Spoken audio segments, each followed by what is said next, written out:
I came from South Africa in 1982 and got involved in coaching in about 1987. And my main emphasis has been with youth. I'm not so interested in coaching older players, although I have. But I firmly believe that unless they get a good technical foundation, it's going to be difficult for them later on. So I see my role as really providing that foundation.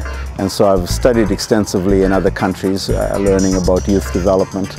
And what we're going to do here is a lot of work that's very, very technical based, a lot to do with the control of the ball and mastery of the ball. The training I've received for developing players has been based a lot in experience here, but also some training in other countries. So for example, I was in Brazil for 8 weeks in real soccer immersion, and went to a lot of different clubs and watched their training methods, which I really liked.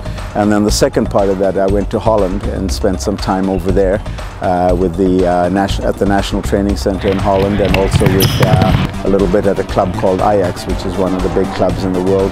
So I picked up a lot from that I brought back to Saskatoon and started instilling in the kids here.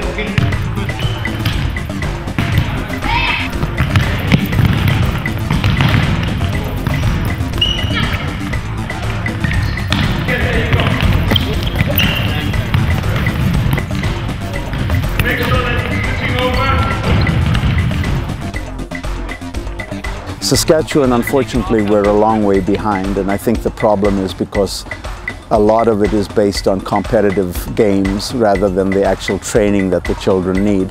And my philosophy is that they're students of the game until they're 16, 17. We should be working on developing the individual rather than worrying about winning games. In the training sessions, we try to achieve a large number of touches on the ball, so a lot of repetition. And then I've got a sequenced progress that they move along from very simple running with the ball and changing direction to then some feints and fakes and changing direction with a bit of trickery. And then it advances from there as they get older and older. So really with a younger group, it's really focused on controlling the ball. The training format, what I try to do is if I break the session down, for example, if we have 1 hour, I try to do 20 minutes of individual ball work, 20 minutes in pairs, and then 20 minutes of a game. Everything is in very, very small-sided games and with many, many repetitions. So in an hour, I'm trying to achieve around 2,000 touches on the ball. So the repetition is an important factor in learning. And the more we can get them touching the ball, the better. The real emphasis is to get them to be masters of the ball, because it doesn't matter how much you can pass and how much you can run. If you can't control the ball, there's a problem, because as soon as somebody gives it to you, you're going to lose it. So my emphasis is to really teach these boys to become, and girls to be comfortable with the ball, so when they receive it, they're not the weakest link.